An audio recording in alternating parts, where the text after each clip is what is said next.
Hello and welcome to Monday night's edition of the Osceola Seminole Sidelines. My name is Pat Burnham, and we are joined by Bob Ferrante up in the right-hand box, and Mark Salva down to my left, I guess, not depending on what section, and then freshly groomed Charles Fishbein Yeah, is joining us I don't- mostly to talk a little bit of Florida State football. Guys, how's it going? Doing good, man. It's a good week. Yeah. It's a winning If I had week. hair like Fish, I would wear my hair just like that. But I mean, I'm losing. This is a loss game here, guys. Yeah, well, Mine's just luck. Mine's just luck. That's it. Yeah, what did you roll the window down? The hair, you got the wind blow. Is that the wind blown fish look? I'm not wearing my hat. Look, why do you think I always wear a hat? You forgot it left at the house. Huh? All right, guys. So we're a little bit less than 48 hours from Florida State's 14-9 victory over Cal, which obviously we all know is win number one. I think we've all been back through the tape. And just to give a brief overview of what I thought, listen, this team was 0-3 coming into this game. I think the game played out almost exactly like how we wrote it up. Most of us wrote it up on our predictions page. We all thought it was going to be a defensive game. The only thing I would say, there seems to be a lot of consternation still with the fan base after the win. I wasn't exactly sure that we were going to see anything different than what we saw. So I would tell people to enjoy the win, because some of the fixes they want may or may not be able to be fixed. So listen, I thought it was a team fighting for its life. Obviously thought it was a big win, as ugly as it was, but I thought it was going to be ugly the whole time. I mean, I picked the scores 19-16. I picked Cal, so I'm glad I was wrong, but I thought it would be a very defensive game. Bob, we haven't talked to you yet.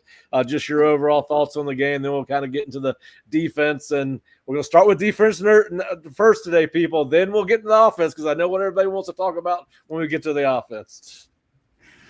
I picked Cal too. Honestly, I thought Cal, from a run game perspective, was going to hurt Florida State and build some drives, hit those third and shorts, and be able to put the ball in the end zone. Definitely wrong there, because Cal could not put the ball in the end zone at all. I think Adam Fuller today was clearly happy with the red zone defense, because it had not shown up very much this year, that they were able to make some stops, force the 5 field goals, obviously get some fortune on those 2 misses that were relatively easy, because I think Ryan Fitzgerald makes those 36 and 38s like it's candy for him. I think the big takeaway for me is this defense is improving. We've gone from questioning leadership and effort to praising improvement, praising player development. If you're looking for one overarching, I think, positive, player development, playing redshirt freshmen and sophomores on defense, they're getting time out there. It's not always looking pretty, but that's how you develop. That's how you grow. And I think we're seeing that, especially at linebacker, at DB. So to me, defense, enough positives to make me happy and keep me intrigued as to what's going on. Yep. Fish? Defensively, you got to like what you see up front. The defensive line pretty much controlled the game from beginning to end. I liked what I saw from the linebackers, especially. You look at Cam Riley, you look at Cryer, you look at Nicholson. I think all of them have improved since game one. You just go look at their PFF grades. They've all done a lot better than the guys that were in there before them. I think that the personnel combinations that they've used and gotten the guys off the field that couldn't play in the first couple games, they've gone to the younger guys, especially in the secondary. And up front, Joshua Farmer dominated, like very few D tackles have dominated the last few years. We knew he had it in him. It was getting it out of him. That was huge. And even Marvin Jones Jr. Got the sacks. The funny thing is, one of my friends text messaged me and said, why didn't he get the fumble recovery too? And I'm like, baby steps. He got the sack. We'll wait for the sack and pick up scoop for a touchdown another day. But at least he got 2 sacks that were key on the final drive. Yep. Mark? Well, 48 hours later, still feel the same way that I felt, after the game immediately. The story was the defensive line dominating the game. And it became evident from the very get-go that Cal was going to struggle. They schemed a couple things where they broke some runs. Now, the third and medium to third and long conversions, or we got them behind the chains a couple times, not even third down, and they're making these long down and distances. That was a little concerning. A little bit of quarterback run, a little bit of miscommunication in the secondary, combination of those kind of things. That's frustrating, but like Fish said, baby steps, I guess. Hopefully that gets corrected, because I'm sure we'll see a lot more of that. But the mistakes were not as egregious as they were in the first couple games in terms of just turning guys loose in the secondary. Tackling was much better, much better. I made a comment Saturday night about, we still at times like to throw our arms around guys and hold on, but there were some blows struck, especially from the secondary, especially from the younger guys. I saw KJ hit the guy on the sideline really hard. Azaria, who I kind of questioned his business decisions early, and he struck a guy pretty good. So see guys flying around more. That's good. Obviously, the production up front with the TFLs and the sacks. I mean, if we can do that, that's a good recipe for having success on defense, and that's we knew it's there, right? And I guess the factor was for Josh to get the cast off his hand. I guess. I mean, that's what it sounded like. He get that crap off his hand, right? So it's what we thought this defense would look like, dominating up front, growing pains in the secondary, athletes making plays. Edwin Joseph's bringing a lot of energy, man. I like that kid. I like Quindarius a lot. I mean, those guys. That's some promising things there, And so the only question is, why did it take 4 games to get to this point? And that's the question. Yeah, and I don't have an answer to that question. I don't think any of us do. The guys that are paid to figure out the answer to that question didn't have it, and why it took them 4 games to play like they're capable of, I don't know. Farmer should have been playing. He missed a ton of time last spring. I think he missed all last spring, but I don't think he missed a whole lot of camp, Bob. I can't remember exactly. I don't think there's any excuse for him not to play that way he's played last week all season. And listen, I think that same thing can be said for Patrick Payton. Patrick Payton finally showed up for an entire game, played much better, did not take as many plays off, was better against the run, made every critical play that Florida State needed to. I think that's the baffling question. I mean, we said coming into the season that this defensive line had a chance to do that. Some of what we are seeing now against Cal, we saw in camp, right? Now, again, we didn't see him play tackle football, but we saw him what their version of inside and their version of half line. We saw the defense dominate at times. And listen, it seems like they've got a better rotation up on the defensive front than they had in the first couple of games. They're playing more people. Sione Lalehi's getting a ton of snaps, playing really well. We are starting to see Marvin play better. Did he play a perfect game? No, but listen, we knew that he was going to be a work in progress because this is his first year as a hands in the ground defensive end at the major college football level. It's not what they asked him to do at Georgia, and he helped close out this game. Did he do everything right the first part of that game? No. But yeah, I think we finally started seeing some of the characteristics we thought this defensive line and defensive front would have, defensive front 7. I think the biggest question now is we saw them do that against 2 of the teams that would be considered not to have the best offensive lines. I don't want to rain on the parade, but I was told after our show, Mark, on Saturday night that we took it way too easy on them because they won, that we were not critical enough. And listen, I think we're going to have plenty of chances to be critical moving forward. So I don't want every show just to be a freaking pile on about how bad the offense is or a guy missed a field goal. And I will say this about the field goals. Listen, they saw the same stuff in their research that I did. The kid was 2 of 6 on field goals. you wanted to force them to have to try field goals, and they did, and they missed. So you can say that Florida State did what it needed to do and made Cal kick, which Cal did not want to do, or you can say that FSU got lucky. And maybe both things are true at the same time. But listen, I did think we saw better performance out of the defensive front, and I think that's exactly those two kids in particular, Farmer and Peyton. That's got to be the standard. Mike uses that word all the time. But what they did, and I don't expect that. Listen, they're going to have a harder time doing it against Clemson and Notre Dame and Miami than they are some of the others.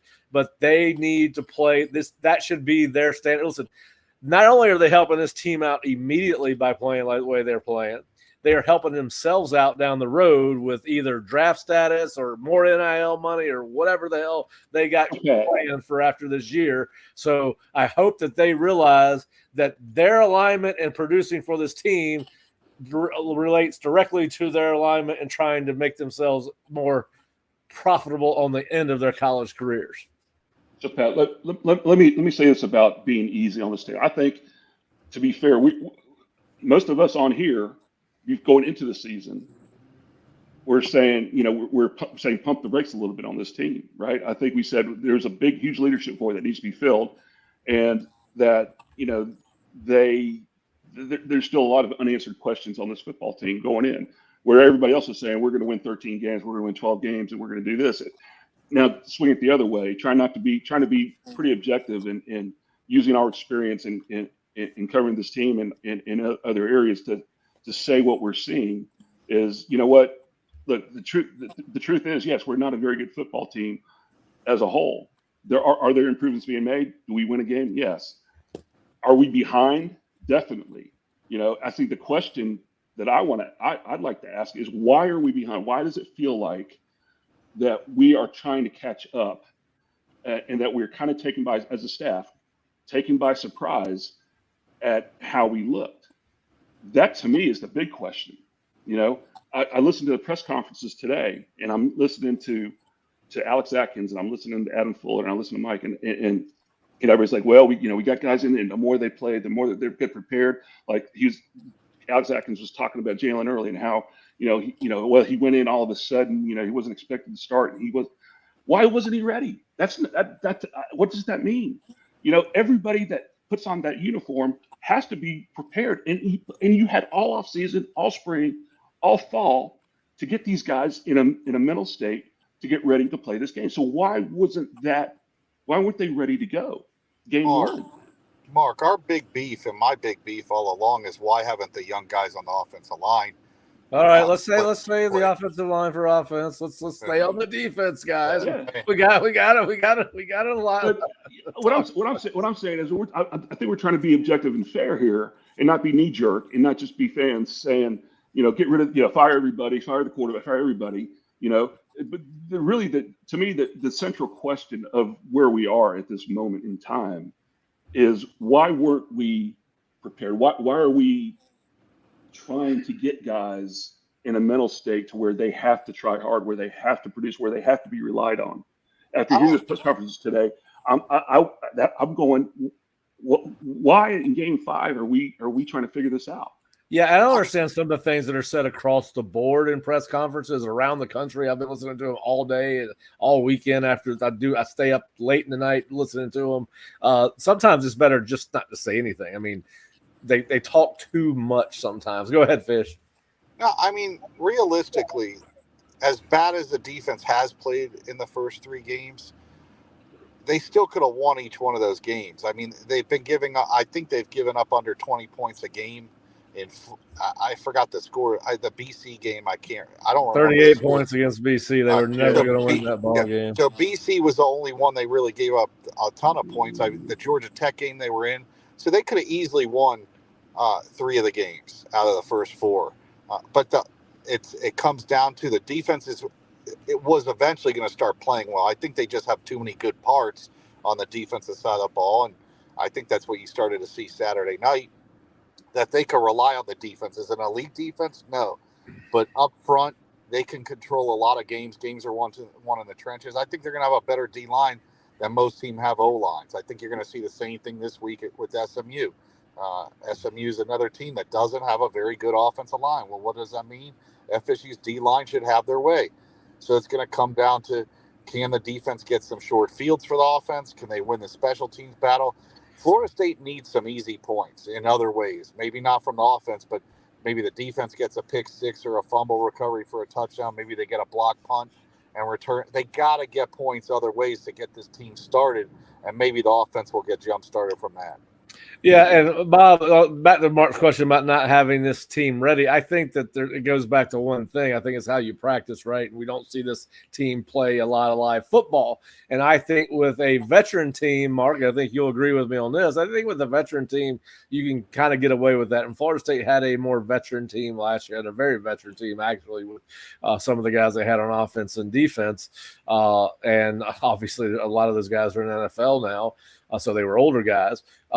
I don't think you can necessarily do that with a young team. I think they've got to learn to play football. And the only way I know to learn how to play football is you roll the ball out, you let the boys go at it 11 on 11, learn how to think for themselves. Not everything is controlled. It's always going to be pass rush on 3rd and 7. But you're going to go through 3rd and longs. You're going to go through 1st and 10s. But you don't. Your brain is not trained in 1st and 10 to be coming off on a pass rush. It's not trained on 3rd and 7 to defend the run. Or I'm just saying, I think that some of that with a young team is the way it was practiced, and that they were slow and getting up to where they are defensively. Now, obviously, I don't know we'll talk about the offense later, but Bob, what do you think? I mean, and Mark, then I'll ask you to jump on that after Bob gets done. I wonder how much the coaches talked after the Georgia Tech game and sort of readjusted their evaluation of some of these younger players. Like on Saturday against Cal, Earl Little had 2 snaps. Devontae Brown ain't getting used very much. I think they went all in on Blake Nicholson after that Georgia Tech game. I mean, he's started. They've turned to Juice Cryer after he only played on special teams against Georgia Tech. They're using Quindarius Jones quite a bit. I know, Pat, that's your favorite guy on defense out of that class. But I mean, I get the criticism of the offense and not going youth movement, but this defense has gone youth movement in a lot of areas. I think because they just didn't like the way some of the veterans or some of the transfers were looking. So I have to applaud the staff for pivoting of sorts on defense and taking a look at some of those younger guys, because I think they've made some of the right calls. Edwin Joseph is another one. I mean, he had that targeting against Memphis, and that's a play where you say, well, how does he bounce back from that? And he rebounds against Cal, and he's got an interception and half of a sack toward the end. So it's tough. I don't know why they didn't maybe go all in through camp. I mean, you saw a lot of these things in camp where it wasn't looking right from the coach's standpoint, maybe not for me as a writer. But I guess I am happy that on defense they've gone to these redshirt freshmen, they've gone to these sophomores and just seen how it looks. Yeah, we saw Daniel Lyons play a ton of ball. Right. Grady Kelly, both guys that have not been in the program very long. They took some snaps away from Darrell Jackson. So we are starting to see kind of a youth movement on defense. Mark? And that there, in a nutshell, is my point. Why did it take 4 games to recognize that Devontae Brown wasn't what we needed, that some of these other guys were not, in the mix sooner? Look, I get it. They're young guys. They haven't been in real games very much, but their athletic ability is there for all to see. It's on display, and obviously that showed up. But it took until we lost some games and saw some guys couldn't perform. Did they not know these guys couldn't perform through spring and camp?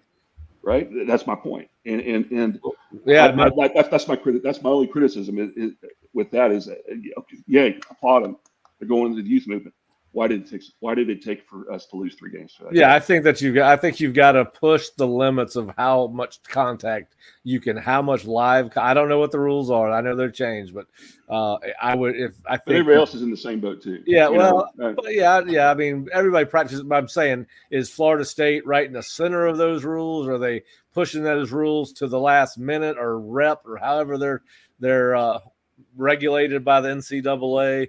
But my point is, I think you've got to play football to learn how to play football. If you're only doing it in 3 scrimmages through fall and you don't have a spring game, you have a spring showcase. I think you definitely got to go back to a full spring game.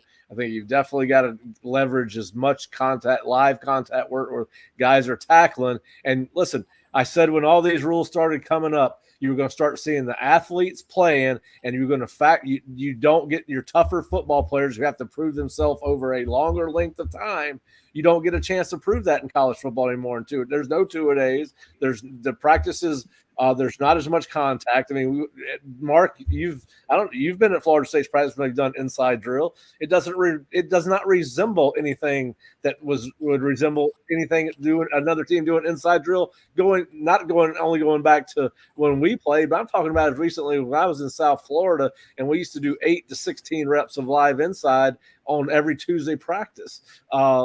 I think you've got to take advantage of those opportunities. But when they started changing the practice rules to the way they are today, the kid that needed to prove himself out because he was tougher was going to be lost in the fray because the way they practice is not as physical, and the athlete was always going to stand out. Yeah, I don't know. Then you got to figure out a way to practice. You got to figure out to simulate it better. Yeah, I don't know how their effort in the first 2 games had more to do with anything else. I mean, they just didn't. A lot of those 100%. players did not look like they wanted to be out there. So I don't know if it's really the way they practice. I mean, effort is something that's inside of a kid or one of these football players. I didn't see it from Darrell Jackson. I didn't see it from Devontae Brown. I didn't see it from the other safety that came from Alabama. Those guys just didn't seem like they wanted to be out there. I don't know what that has to do with practice. I mean, they didn't seem like they wanted to play.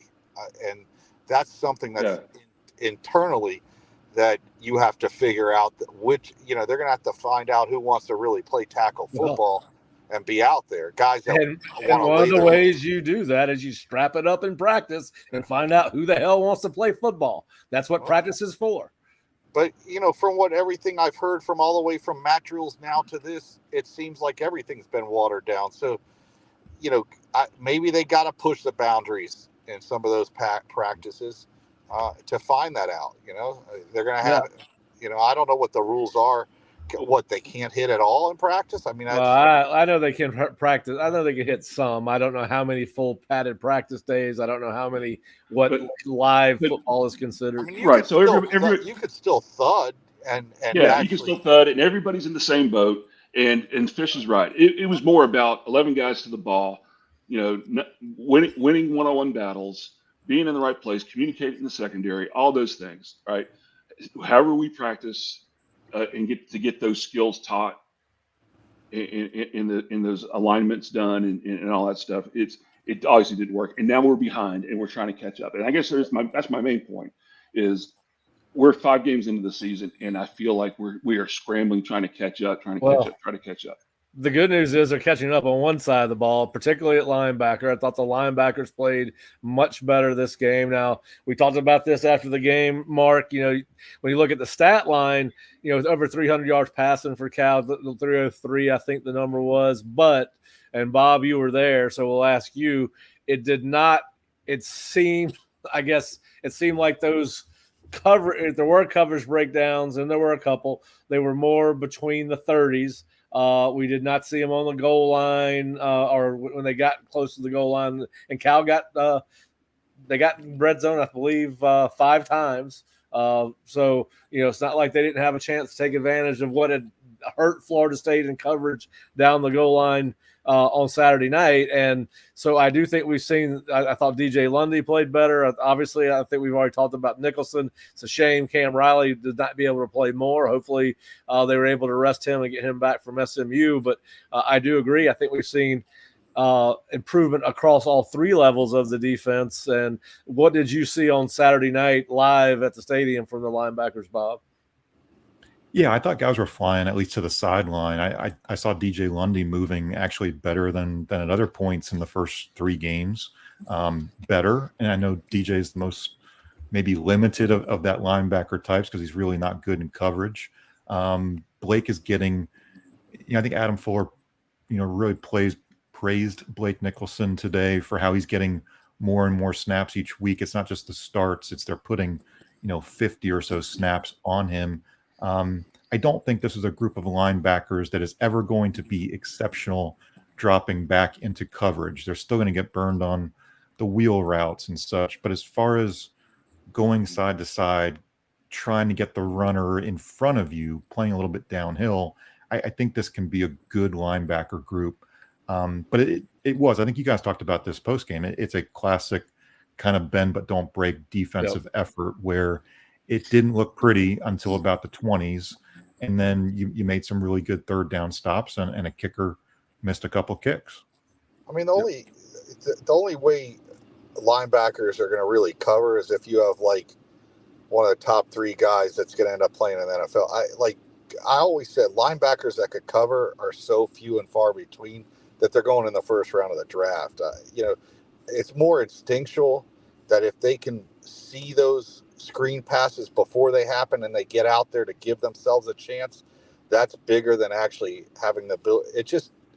They're doing a better job of that, covering the flats in this game. I didn't see guys just wide open. Like, there's actually less space between the linebackers and the guys catching the ball than there was in week 1, where you didn't see the linebacker in the frame. That's where you have a problem.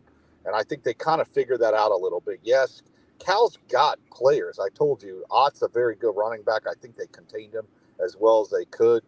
The other running back was very good the week before. They got skill guys. They got guys. I don't remember the tight ends just eating up Florida State in this game. And that was a big concern of mine going in this game, that they would just have 150 yards from their tight end. So I liked what they did defensively. I think defensively they're only going to get better as the season goes on. It's the other side of the ball that where all the concerns are. Yeah, we're going to get to that in a second, I promise you. But listen, let me just say this. I don't think it's a coincidence that we've seen the defense get better when they started playing more people. Competition makes people play better. We're seeing Daniel Lyons play more. We're seeing Grady Kelly play more. And we've seen Darrell Jackson lose reps. I don't think Josh Farmer wants to lose reps. I think we've seen Marvin Jones get better and Patrick Payton because it's Leahy. Obviously in the secondary, KJ Kirkland is starting to push Shaheen for reps. Quindarius is showing that he can play if AZ and Ventrell need a blow. We're starting and Edwin Joseph at nickel with Kevin Knowles. I think once you realize that there's a guy behind you that can come in and play just as well, if not better than you, I think it's going to force those guys to either step up or go back. Mark, you were around that a lot in your time at Florida State because of the talent you guys had when you played and when you were a graduate assistant coach here. I think when you don't know if you've got a job one week to the next, I think it helps motivate you in a football locker room. And I don't think there's a coincidence the defense is getting better the more people they play. And luckily they're finding out they got some depth, and some of these young guys are going to make mistakes, but that's not what we're seeing on the offense. So I'll just throw that open to the room. What do you guys think about is that coincidence? Is it just happening because it's the defense, the starters are getting better, or is it the backups pushing the starters a part of this story? You talk about as far as like the offense? No, defense. We'll get the offense shortly. Obviously competition, also, keeps guys fresher. Guys can come in and play and you don't lose a level. That's the big thing. You don't want to put a guy in there and they're, notches below the guy that's played. If you don't lose any production, that benefits everybody. It benefits the whole position group, the whole defense in general. So yeah, that's ideally what you want, obviously. And look, if you're fighting for your job, that means you got to practice harder. You got to pay more attention. That definitely has an effect. Yeah, I agree. Yeah, I think Fuller said today that they played 26 guys on PFF. He thought it was 27. Either way, he said we've never played this many guys in a one-score game. So I think it does underscore they're throwing a lot of guys out there, especially I think he said at safety 5 or 6 guys. So yeah, it just makes sense. That I think at this point, Pat, I totally buy into the point. If Earl Little, I'm not picking on Earl Little or Devontae Brown in particular, but if they feel like those guys are experienced or veterans or whatever it is, but they're not as good as redshirt freshmen or sophomores. Hey, it doesn't matter. Just send out the guys who are competitive, going to make that play. And I again, this to me, if we're trying to find one positive out of the first 4 games, it's this defensive youth movement that they've really undertaken. Yep. All right, guys. So we're going to take about a 90-second break, and then we're going to come back and talk about what everybody's talking about, and that is the FSU quarterback situation. The situation. Well, I got to see Dan Mowry again with the offense. Yes, you get to see Dan in his bow tie every Monday night. But we'll be back in about 90 seconds. Talk about quarterback, DJU, the offensive line, the running back situation, which took a hit today, or maybe it didn't. We'll find out. We'll be back in 90 seconds. I love you. The Backshore. That stretch of fluffy sand just beyond the reach of the salty waves. The place reserved for volleyball nets, cookouts, and the air filled with fun and laughter. Celebrate the Backshore with Backshore Apparel. Grab an amazingly soft and comfy Backshore Apparel beach hoodie to keep you protected from the sun's harmful rays. Or the Backshore revamped trucker hat, a modern twist on a classic favorite. Crafted from moisture-wicking fabrics, ensuring they're lightweight and breathable. Not to mention durable with their unique floating feature. Shop now at BackshoreApparel.com. And right now, FSU fans get 10% off your order with code FSU10. Hey Seminole fans, Alumni Hall is your ultimate FSU shopping experience and has moved to a new location off Timberlane Road in Tallahassee. Shop FSU gear from Nike, Champion, New Era, Yeti, and more. Alumni Hall has Seminole gear for the entire family, plus accessories and gifts. Spend $150 and you'll earn $10 off your next purchase with their Hall Pass rewards. Stop by their new location on Timberlane Road near REI or shop anytime online at alumnihall.com. Alumni Hall, where Seminole fans shop. Finding an experienced lawyer you can trust is crucial. With over 50 years of combined litigation experience, the attorneys at Mowry Law Firm are dedicated to providing our clients with exceptional legal services, focusing on car and trucking accidents, premises liability, and wrongful death. Call 904-824-7799, MowryLaw.com. All right, look. If Dan Mowry can talk his way out of a courtroom the way he used to talk himself out of stadiums for missing curfew, I'm all about it. He's on retainer in my book. Yeah, well, let's get it. We have to get down on the show one day, actually, to tell these stories about how you used to get out of gaspers, because that was really hard to do back in the day. All right, so guys, we're back with the Osceola Seminole Sidelines. Pat Burnham, Bob Ferrante, Mark Salva, and it looks like Fish's front seat of his car. I don't know where Fish is gone. He's mobile today. All right, so let's talk about the elephant in the room. Everybody's talking about it. Everyone should be lucky enough to find someone that loves them as Mike Norvell loves DJU. It is his ride or die. There's no doubt about that.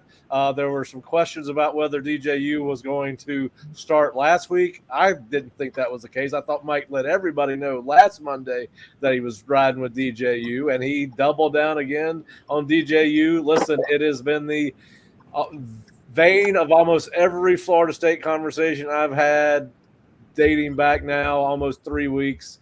Talked to JP on his show today about it. Multiple, if you saw the note comment section of our show Saturday night after the game, it was all DJU. I've not had a comment or a question or a conversation about Florida State football that did not talk about FSU's issues on offense, particularly at quarterback.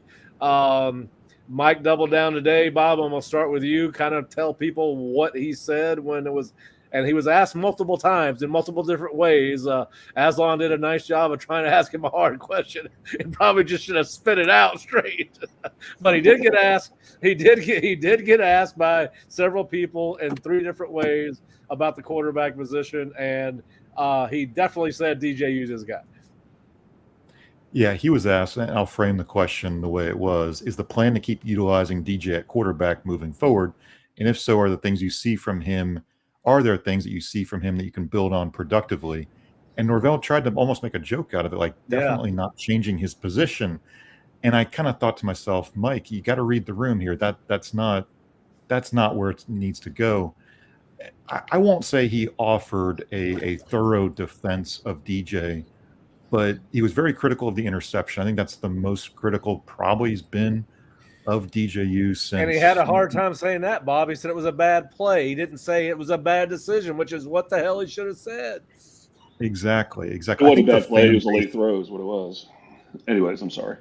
No, I think the fan base wants, I mean, legitimately, they want an apology or an I'm sorry. And I think DJ tried to some extent Saturday night after the game, saying he can't do that.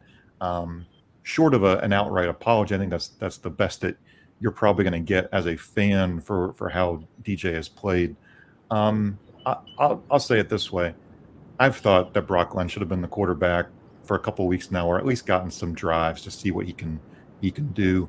With Darius Washington back in there at left tackle, this is a very functional offense where a young quarterback can be successful. I'm not sure any quarterback beats Memphis the way things weren't blocked up well on the perimeter without Darius and Jeremiah and Rob Scott. I think Memphis would have been a loss just with about any quarterback.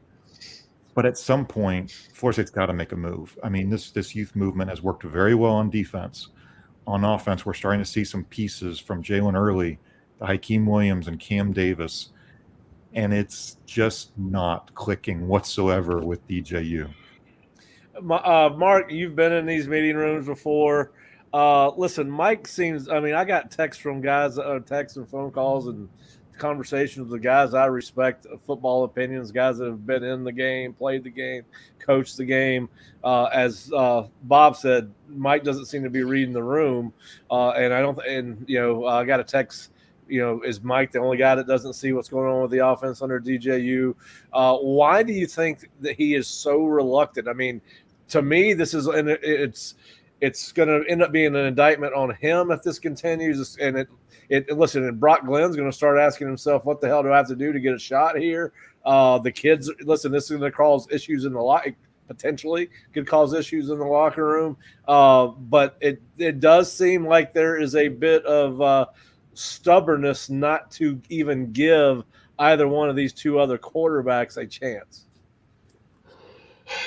Yeah, it is frustrating, and it is a little bit perplexing, right? Mike has all the information, and he ultimately he has to be the one to pull that trigger, as much as we want it. But here's the deal: this offense is bogged down, and before last week, you had to say that the receivers weren't getting open, the receivers weren't blocking, the offensive line wasn't doing anything, the running game wasn't there. It didn't matter who the quarterback was. To Bob's point, I think you had a functional running game, at least early on you did. And then, there's plays out there to be made, and they're not being made in the passing game for whatever reason. Now, he did throw a really nice ball to Ja'Kai for the touchdown, and everybody's talking about, well, he was throwing it to Morlock on that end. I think what really happened there, I think he was throwing it to Ja'Kai, but Morlock stopped. He was running a clearing route for Ja'Kai to run underneath it. Are you talking about 3rd and 18? I don't know. I can't remember what the down and distance was. I don't think it was 3rd and 18 only on 12 on the game-winning drive. And yes, He threw up a prayer. He had no idea he was throwing that ball to. None. Oh, I think he did. I think so. If you watch it, Morlock got jammed at the line. Morlock's running a clearing route. He's running a clear and an in. Okay. So Morlock's job is to run that underneath coverage, get walled off, take the safety deep, and then let Ja'Kai beat inside and run a square in. That's the route concept, okay? Morlock got jammed at the line, didn't penetrate the field, and then stopped running when Ja'Kai was coming in. He was throwing it to Ja'Kai. If you look at it from the end zone, that's what you see, all right? That's what I see anyways. So I think he was throwing to the spot where he hoped that guy would be, but I don't think he saw the throw. I don't think he saw the guy coming open. I think listen, go back. I will go back and watch it because go back and watch it. Watch Morlock. Go watch Morlock getting off the line. He got jammed up, and he's supposed to be running the clearing route. So why is your tight end I think the thing you could argue is why is the tight end out there split wide and running the clearing route, trying to get 40 yards down the field? And then getting jammed up. I mean, why not put a receiver out there who can at least evade the guy and get deep and run that clearing route? That was the route concept. I think he was I think agree that he was throwing to where he thought somebody might be, but I don't think I'll go back and watch it again. But I definitely thought, all right, he was under pressure on that play. He was trying to get rid of it. It was 3rd and 18. I think he thought, well, I've got to do something. It worked. It worked. They ended up scoring that drive and winning the ball game. So go to the condensed game and look at it, and then look, and they show it from the end zone. You'll see what I'm talking about. Be that as it may. All right. Yep. Does Brock make that throw? I don't know. And only Mike does that. But we won't never know until Brock gets in there. I'll say this. Brock needs to get in the game, and we need to see what he can do. I 100% agree with that. I 100% agree he needs to get maybe the 3rd series next game, maybe the 2nd series, right? If he's unwilling to start Brock, and the crap's going that would start, because if he goes in there and fails miserably, then where do you go? Be that as it may. Put him in there, 2nd or 3rd series. Let's see what we got. Especially if the offensive line is being effective, and we have a running game to speak of, at least that gives us a chance, because there are plays to be made in the passing game all the way, and not just that. Some of the reads. I mean, the interception was just deathly late. I mean, he looked right, looked left, then he stared down left, stared down left with the safety and the robber coverage. I mean, yeah, that was going to be nothing but an interception, right?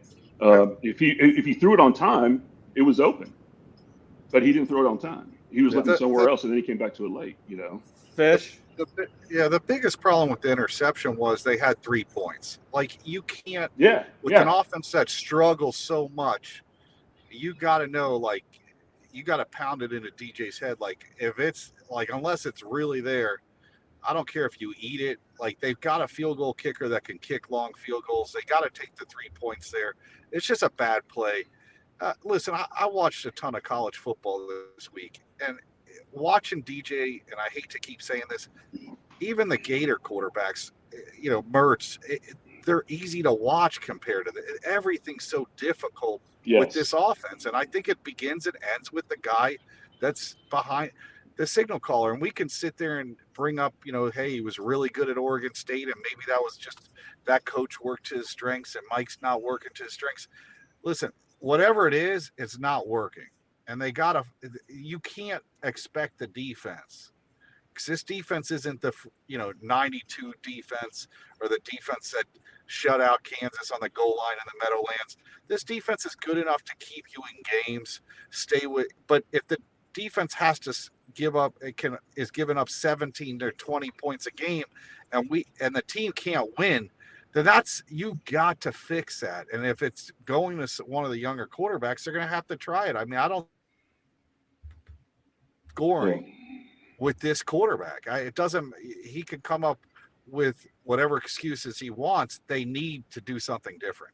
Yeah, listen, somebody brought up an interesting question. How does this play in the rest of that quarterback room with Brock or Luke if one of those guys is not given a chance on what? Listen, I hope they can get 5 more wins and get to a bowl, but that's still not what they were shooting for coming into the season. They were shooting for I do believe that Mike brought in DJU because he thought he could win the ACC with him and thought he could go to the college football playoff. And listen, theoretically, they're still in it.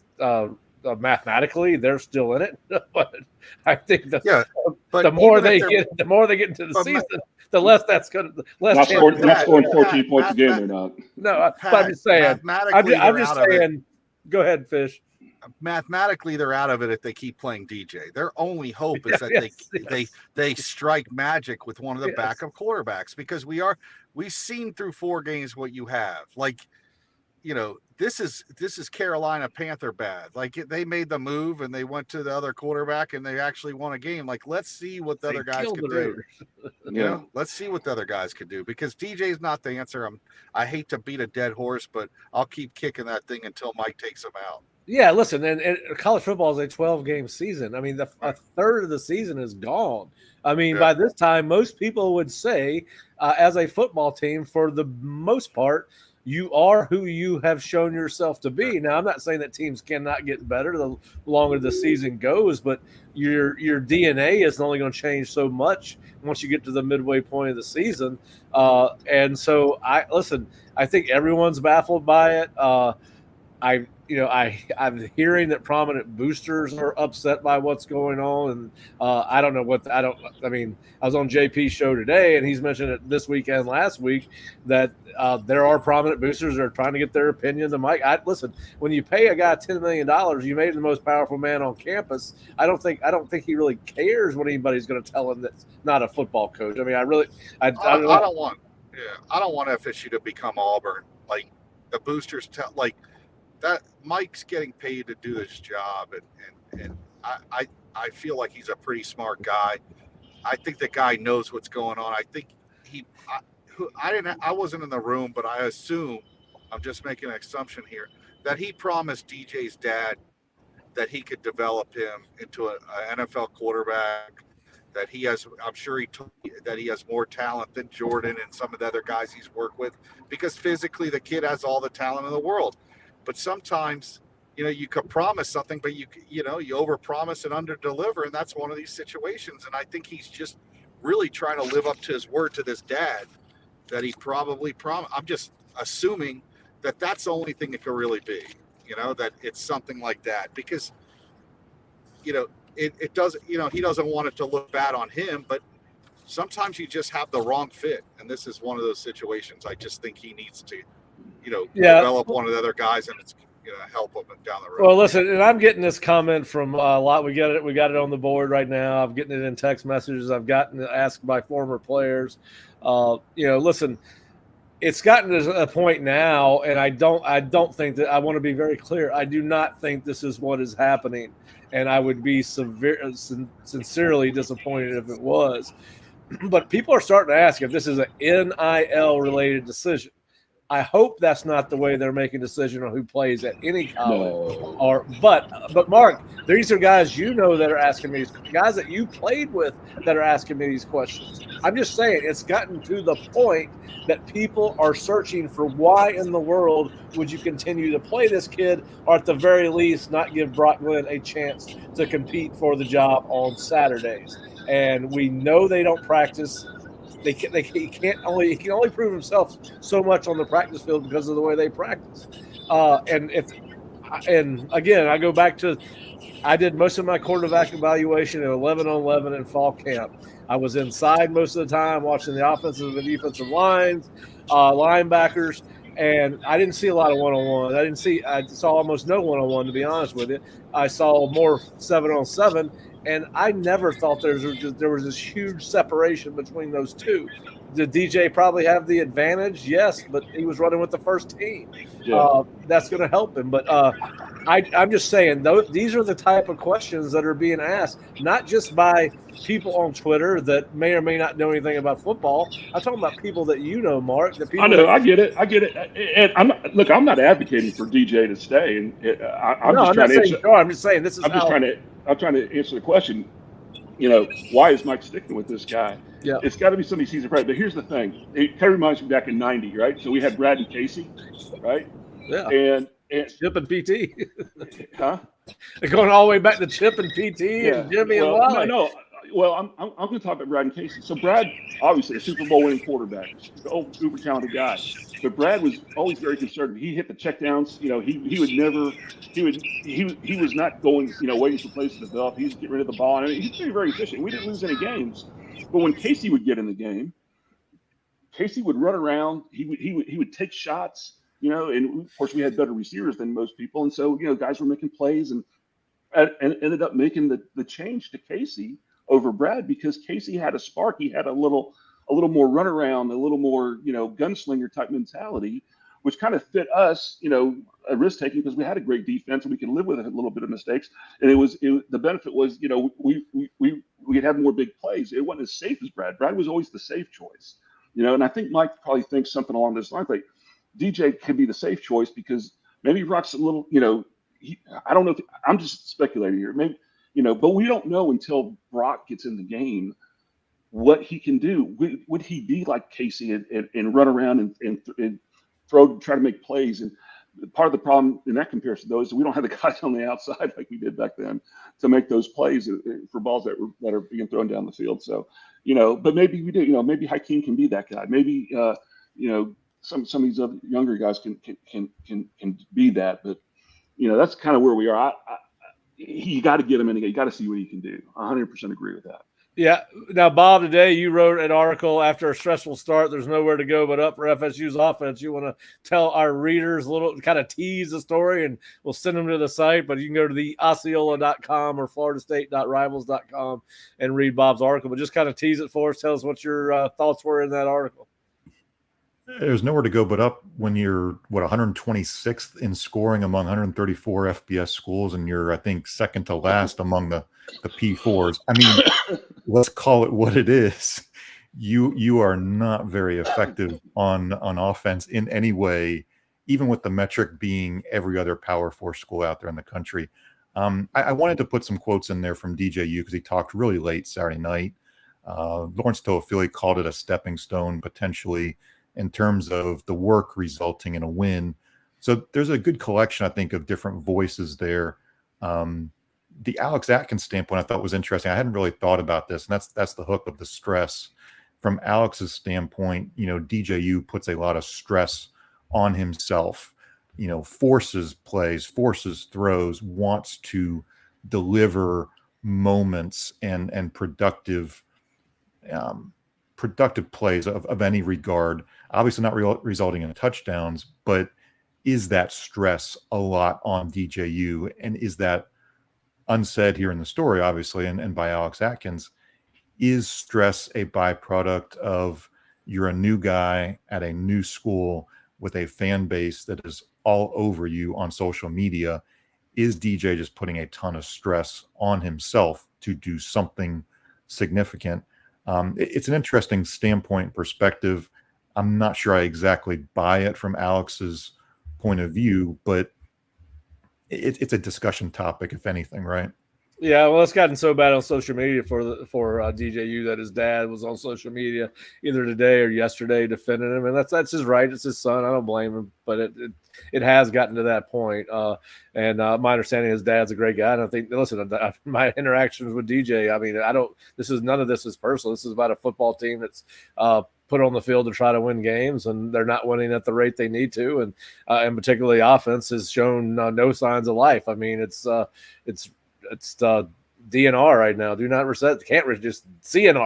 Cannot resuscitate at this point. And they were lucky enough to get a win. But as you said, the long haul. Now listen, I'm writing about this for tomorrow. I think they may have found their recipe for a success against the SMUs, the Dukes, the Charleston Southerns, possibly Florida, with great run defense, great red zone defense. Unbelievable kicking game. No mistakes in the kicking game. Cal made them in the kicking game last week. Florida State did not. And then as long as DJU is in the game, I think the only thing you can do is get just enough offense to complement those three other things: great run defense, great red zone defense, and great special teams. And that's the way they won this game. That's not going to work against Clemson. That's not going to work against Notre Dame. That's not going to work against Miami. And it may not work against Florida. We'll see. They seem to figure out their two quarterback system, and it seems to be working for them, at least through the first week of this little experiment they did in Starkville.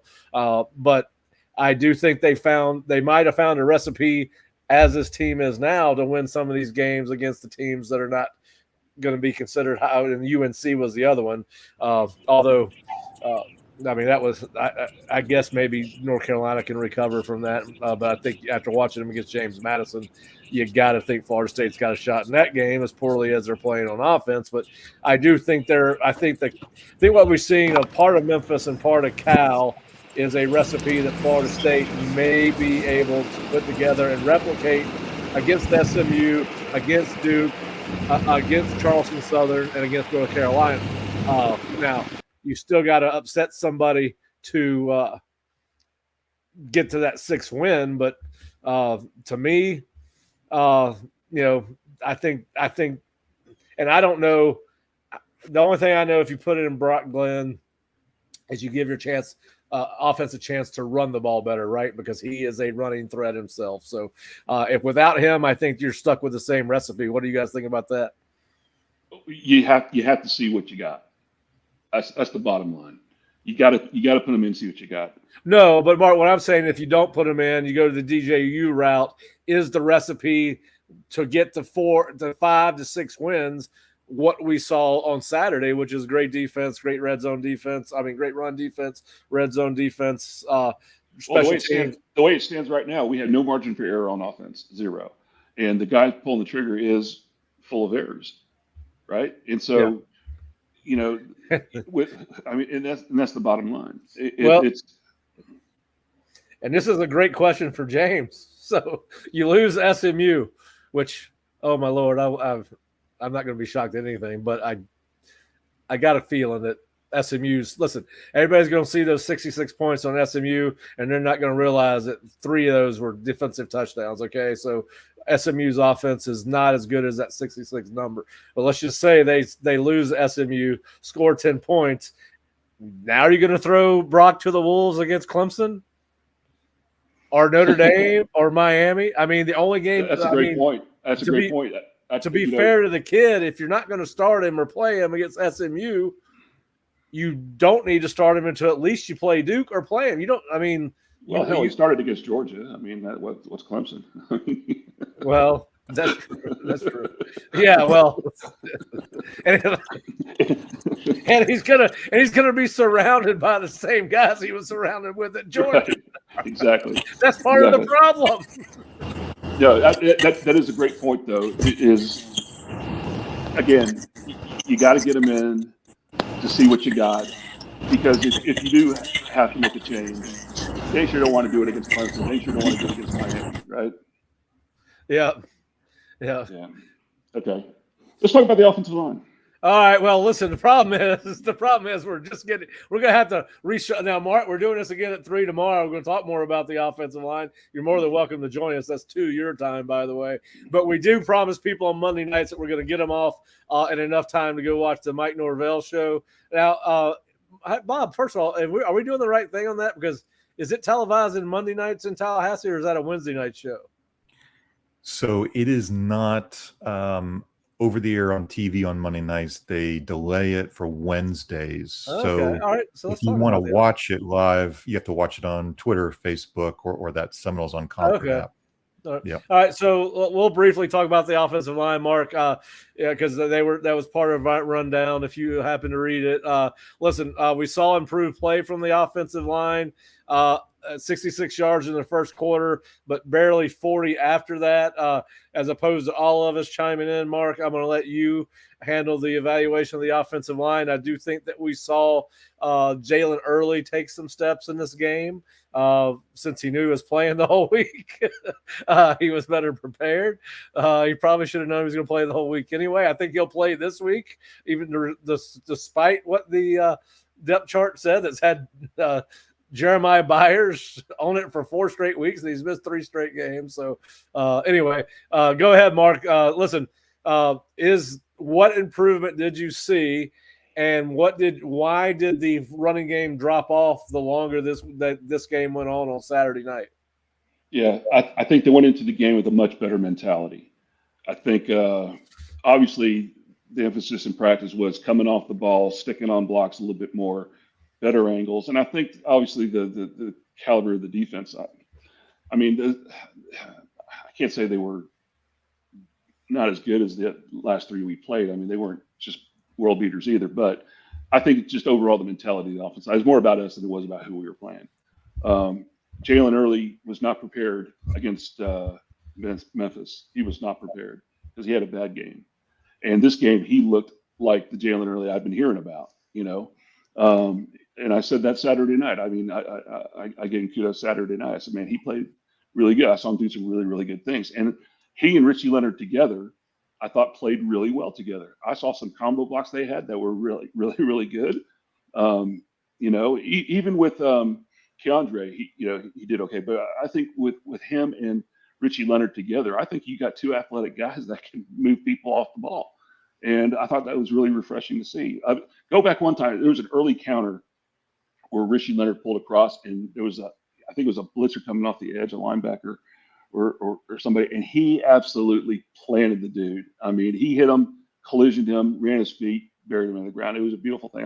I called Julie and said, Julie, that was the block of the week right there. When I was coaching, Julie used to give the offensive lineman a block of the week. She would see from the stands, and she would give them a box of candy or something. And I said, that would be your block of the week right there. It was a beautiful thing. So the mentality was much better. Even Maurice played a much better game. Having Darius back helped. Darius playing at a higher level. He played much better. They all played better. And I have to think it was their mentality going into the game. People want to say, well, Alex was on the sideline. I think that had very little to do with it. I think it's because they prepared themselves. They got embarrassed the previous week, and they wanted to make it right. Now they got to carry that mentality forward and keep that up, because that's really the best chance we have. Because let me tell you something, there were some runs there that the backs missed. Singleton missed a cut one time where he would hit it, bounce his head off the goalpost, but he ran right into a guy that was getting blocked. So there are opportunities there. Pass pro was okay, but yeah. But to me, it's all about between the ears with that group, and they need to keep that going. If you were the offensive line coach, you stick on early even when Byers comes back. Right. Yeah, from what I saw, yeah, based on that game, because Byers is obviously not 100%. I would take a full speed Jalen Early over a 70% Jeremiah Byers right now, no question. Maybe you work Jeremiah in a little bit to help build your depth, but right now that's what you got, 100%. Yeah, I was going to ask Bob a question about the running backs because we got some news on them today. But what we saw, obviously Roydell Williams was announced that he will be out for an extended period. So Cam will move into one of the starting roles along with Lawrence Toafili. One of the things, Mark, I thought might have been an issue with the running game early was the fact that they were trying to use so many backs, most of the time, to me, just like an offensive lineman, you need kind of time to get into a rhythm, kind of get into a flow. Now, you hate to see anybody get hurt. We certainly hope Roydell gets back soon. But do you think having two backs to focus on and Lawrence Toafili and Cam Davis can help this offense? Yeah, I mean, you like guys to get in a rhythm. You like them to, along with the offensive line. That's always a thing. You get a feel as an offensive line, how backs are hitting holes and what guys like to do, and that's a thing. So yeah, that for sure. That I think the failures of the running game later in the game were mainly to do with and I don't know how much of this is the quarterback checking the right looks or whatever, but we ran into some bad looks. I said it in my keys to the game. Don't make it so hard. Run into looks that are good run looks and throw it in looks that are good throw looks. And we ran into some bad run looks and got behind the chains a little bit. I'll tell you what I did like. There was a couple of third mediums that we ran the ball and got it. I thought that was really encouraging too. Yep. Expecting pass and running the ball. That's good. That's the commitment to the running game, because that's the thing with an offensive line. If you abandon the running game, you lose that rhythm. Offensive linemen, they get lathered up. They start getting feel for how fits are going to be. They start getting a feel for how guys are going to play, how linebackers read, how linebackers feel. Where guys line up. I mean, you practice that stuff during the week. That when you go full speed in the speed of the game, you get a real good feel of it. And so that's why it's cliche as it is. You get 3-yard runs that later on turn into 5-yarders, that later on turn into big plays, because you start getting feel for things. And just being committed to the running game, I think, is real important, and doing it with the same two backs, yeah, that can help. Fish, since you're back with us, James thought you were out grocery shopping and left a comment for you. He's got a couple items he would like for you to pick up while you're out. No, I didn't go shopping. What do you make of the offensive line in this game? The improvement, over 100 yards rushing, 66 in the first quarter. What did you see on Saturday as you watched the game or when you rewatched the game? No, they were better. I felt like they gave DJ a lot more time to throw and gave him an actual pocket that he can maneuver in and actually make some plays. I saw guys, they're resetting the offensive line. I thought they did a little bit of it last week, and this week they did even a better job of where when the running back gets the ball, there's space between him and the line of scrimmage and the defenders. You could see that more and more, where the guy actually has time to find the hole, pick it up. I just think as Cam plays more, he's going to just get better and better. I really like the way he runs. He runs hard. Toa Philly's always been an underrated back and an underrated player at Florida State. It's a pity that, Roy Dell got injured, but I think that actually gives other guys a chance that are probably more talented than him. I think the running game will actually improve. I've always said Norvell will find ways to run the ball. I think this team will get better each week. It's the passing part of it. Will they get better at being able to pass the ball? Because that opens up the run game as well. I think as teams start to see that they can't just load the box or just really concentrate on FSU's run game, that once you're able to back those defenders off and give them something else to think about other than just run, I think FSU's offense can get better. Will it? I don't have an answer to that, but I do think that they can run the ball better as the year goes on, because I think their backs, once they get comfortable in this offense, Cam does. We've already seen what Toa Philly does. I think Danzy needs to get some looks. I think they'll be a lot better running the football. Yeah, well, they need to be, because they're going to struggle in the passing game. And listen, I've said this before. I think the improvement with the personnel they're using now can only be up to a certain level. I do think that you've got to, and we're going to beat this to death, but I think they've got to give Brock or Luke a chance, whoever Mike thinks needs to play behind DJU. So we'll see what happens. All right, so Fish, we got a little recruiting news late on Saturday night. We'll end the show with this. But Byron Lewis, the 4-star running back out of American Heritage that you had predicted would select Florida State over Georgia and Miami, did indeed do that. He committed to Florida State on Saturday night after probably about 15 minutes after Florida State secured its first win. Your thoughts on the commitment, thoughts on Byron Lewis as a football player? Thank God, man. I don't know if we could have shown our faces, especially me. I had predicted him to go to Florida State. I put the future cast in for him. I think he's exactly what they like in a running back. He has both power and finesse. He can run between the tackles. He runs hard.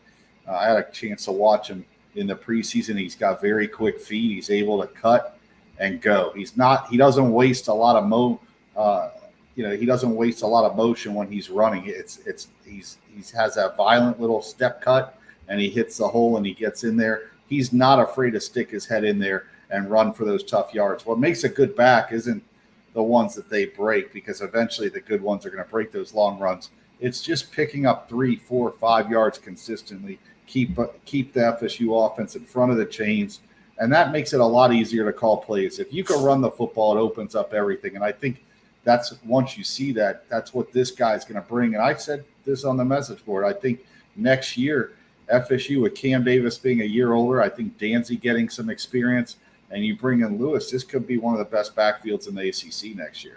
Yeah, and listen, we're going to have more on recruiting tomorrow at 3 p.m. We'll be live. It'll be me, Fish, Nick Carlisle, who has interviewed Osman Croma after his unofficial visit to Florida State. They got an official visit set with a 4-star defensive end for November. We'll talk about that tomorrow. Mark, you're always welcome to join us. We'll be talking more of the same, a lot of Florida State football, a lot of recruiting. We'll have JP on. JP is fired up. He's fired up this morning. Well, that's because the Bucs lost. He's really fired up now. In Tampa, he was going nuts like he did last week. So it'll be an entertaining show. We'll have a lot of recruiting, a lot of football talk on Tuesday at 3 p.m. on the Osceola YouTube channel, my Twitter, Kurt's Twitter, my Facebook, Osceola Facebook.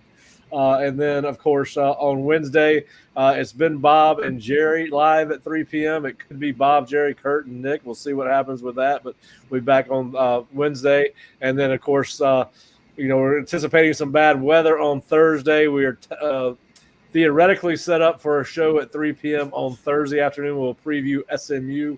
So please join us on the Osceola Seminole Sidelines show. If you're not a member of the Osceola, please go to theosceola.com and check us out. We've got all our post-game Cal coverage still up on the main page. We obviously have the interviews and with the coordinators and head coach Mike Norvell from earlier today. But we appreciate you watching, appreciate you listening, and we'll be back tomorrow at 3 p.m. Mark and Fish, we appreciate it, as always. Go Noles. Take All it right, easy. boys. We'll see you tomorrow or the next time, whenever y'all end up on the show again. See you when I see you. Take it easy. Bye.